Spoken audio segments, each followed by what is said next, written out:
devrait plutôt amener à une baisse du prix du pain.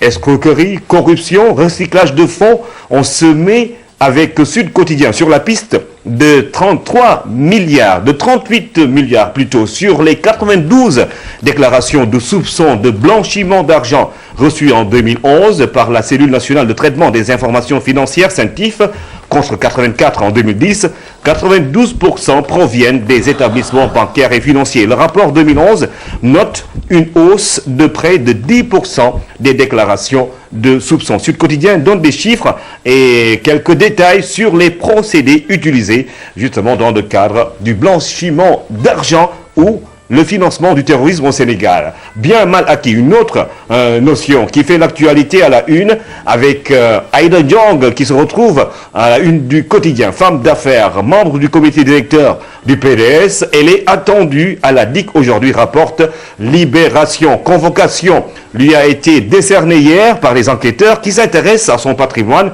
mais aussi à un marché de 5 milliards que lui a octroyé le président Wade pour l'équipement des maisons de l'outil avant de la payer à partir des fonds politiques. Une affaire différente, précise Libération, du marché de 5 milliards pour des produits phytosanitaires au moment où la Cour d'appel prononce la fin des poursuites contre Maître El Hadj Amadou Sall après le pardon du chef de l'État pour offense sur sa personne.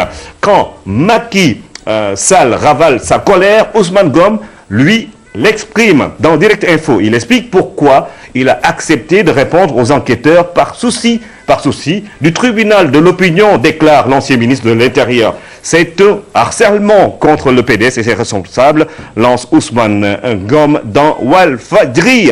Walfadjri qui relaie les propos de l'ancien ministre de l'Intérieur et parle de El Hadj Amadou Sall qui persiste et signe et qui dit maintenir ses propos contre le chef de l'État. Mais c'est le réseau d'affaires de Maître Ousmane Ngom qui est plutôt traqué, renseigne l'enquête qui évoque ces audits tous azimuts avec la piste Aïda Diong qui devrait mener à celle de Oumar Sarr, ancien ministre de l'Urbanisme, alors que la famille de Mbaye Ndiaye de l'agence des aéroports du Sénégal se faisait cuisiner par les enquêteurs. Pourquoi? Question. Pourquoi les militaires invalides pètent les plombs? Pourquoi ils sont fâchés, plutôt, pour parler en français plus simple?